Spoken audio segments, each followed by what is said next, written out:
ইংল্যান্ডকে হারিয়ে ICC world টি-20 মেয়েদের ক্রিকেটের হ্যাট্রিক শিরোপা জিতল অস্ট্রেলিয়া। 106 রানের টার্গেটে ব্যাট করে 29 বল আগেই জয় পায় তারা। 16 রানে 3 উইকেট নিয়ে ম্যাচ সেরা হন বিজয়ী দলের সারা কুয়েট আর টুর্নামেন্ট সেরা ইংল্যান্ডের অ্যানিস রবসল। তৌসিয়া ইসলামের রিপোর্ট। টানা 3বার শিরোপা। টি-20 ক্রিকেটে নিজেদের শ্রেষ্ঠত্ব আরও একবার প্রমাণ করল অস্ট্রেলিয়ার মেয়েরা। অজিদের ছেলেরা সেমিফাইনালের আগেই টুর্নামেন্ট থেকে বিদায় নিলেও মেয়েদের এই কৃতিত্ব তাদেরকেও অনুপ্রাণিত করবে। এবারের ম্যাচটি যেন আগের ফাইনালেরই পুনরাবৃত্তি। এবারও অস্ট্রেলিয়ার লক্ষ্য শিরোপা ধরে রাখা আর ইংলিশদের চাওয়া মুকুট পুনরুদ্ধার। লক্ষ্যের কথা মাথায় রেখে এগোচ্ছিলেন ইংলিশরা। বাদ সাধলেন মিডিয়াম পেসার সারা কুয়েট।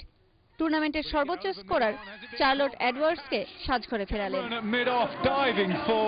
সেখান থেকেই পথ হারানো শুরু ইংলিশদের।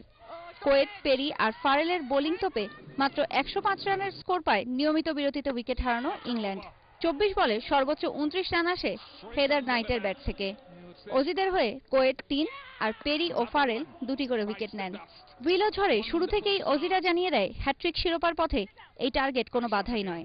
দলের স্কোর 50 না হতেই জোনাসেন ভিলানিরা ফিরে গেলেও এলিস পেরিকে নিয়ে দলকে জয়ের কাছাকাছি নিয়ে যান অধিনায়ক মেগ ল্যানিং।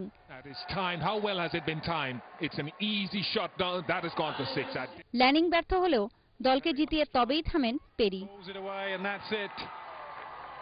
তৌসিয়া ইসলাম, এটিএন বাংলা, ঢাকা।